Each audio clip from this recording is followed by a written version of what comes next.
I'm now 10 days into bike packing. Although that still means I'm far from an expert, you can learn a lot in that time. So here's 10 things I've learned in 10 days about bike packing. Number 1 is speak to other bike packers. Let me explain why. This list of things that I've learned, the majority of them have come from speaking to other people that have done this either multiple times or for longer. They're all going to be nice people as well. So whether you're on a train, sat in a cafe, at a campsite, in a shop, cycling and stopping on the bench like I am, have a chat with somebody else who has stuff on their bike, and the large majority of the time, they're going to give you some decent advice. Number 2, be kind.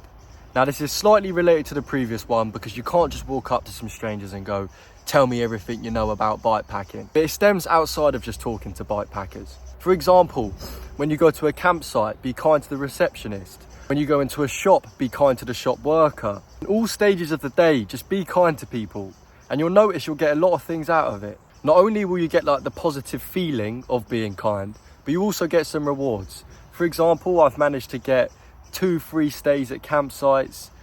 I've managed to get on the bus for free, all just because I was nice. But don't only do it for yourself as well. If you see somebody on the side of the road with a flat tire, just go over, ask them if they need help. They might not, but if they do, help them out and they'll be very thankful for doing it. I'm now officially in the Netherlands. Number 3, bring snacks on every single ride. I normally bring high protein or high carb snacks such as nuts, bread, sandwiches, but today all I got is Doritos. But it's still a snack, innit? Oh, and with the snacks, make sure you buy them either Monday to Saturday because on Sunday the majority of shops are closed in Europe. The cycle paths are beautiful in Netherlands, so it's very hard to find some shade. I found some. Now on to number 4, use a purpose-built navigation app. So when you're cycle touring, especially in a place you've never been before, you want to be able to get where you're going in the safest way possible. Now, unfortunately, Google Maps just won't cut it.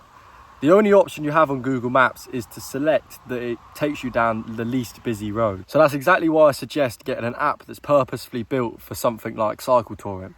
Now, the app I use is called Komoot. And the reason this is better than Google Maps is because you can choose whether you want to take more gravel bike type of routes, cycle touring type of routes, road bike type of routes, and it will get you to the destination in the safest way possible. You can also see information such as the elevation, your average speed, the type of surface that you're going to be riding on, the type of road or path or cycleway you're going to be riding on, and you can also save and download your routes that you've planned for offline use, meaning if you don't have any 4G, you won't get lost. I'm getting absolutely covered in bugs. This is jarring, they're literally everywhere, all over my body, all up my arms. Oh, it's so itchy and butters. Apparently there's nothing I can do to get rid of them. The guy at the campsite just said, don't focus on them or they'll drive you crazy. Anyway, number 5 is pack everything on the bike. The biggest problem I've made on this trip was not having enough bags that go on the bike, meaning I have to wear a rucksack. And when you're wearing a rucksack for a long distance of time, your back kills. I've got bruises on the lower of my spine from leaning over and something digging into my back. So if you're gonna go cycle touring, get yourself some front panniers or pack lights. Number 6 is that everything requires a system.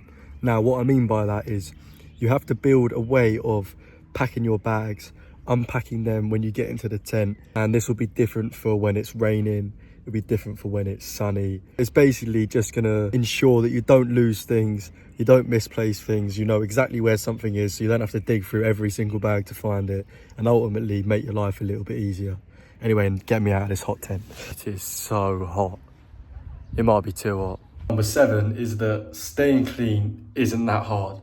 I mean, I've just had a shower because I was sweating loads, and then I wore my clothes in my shower and washed them down, and then I've just used this little sink here to rinse it off. Hang it up, and obviously they're not going to be as clean as they were at home, but they're cleaner than they were if they hadn't have been cleaned. It's that simple. I'm gonna go for a walk, try and find a cafe. Whilst I'm walking there, I'm gonna smash through these last ones. Number 8 is keep memories. when you're cycle touring, you're going to be going through loads of different places, seeing loads of different things, talking to loads of different people. And there's only one way you're going to remember them all. Take photos, take videos, take journals. Fortunately, after this video, if I didn't, I wouldn't remember where I've been at the end of the trip. You know what I'm saying, horses? Number 9 is find your distance. Like, I found that 50 kilometers is the sweet spot for me. I know it's far enough for me to make decent progress, but not too far that I absolutely shatter myself out. And it only takes a couple of hours so I can stop at different places and actually enjoy the trip, which is tip number 10. It's not a race. Stop when you want, eat when you want, go as fast as you want, stay in places when you want. At the end of the day, you're there to enjoy yourself.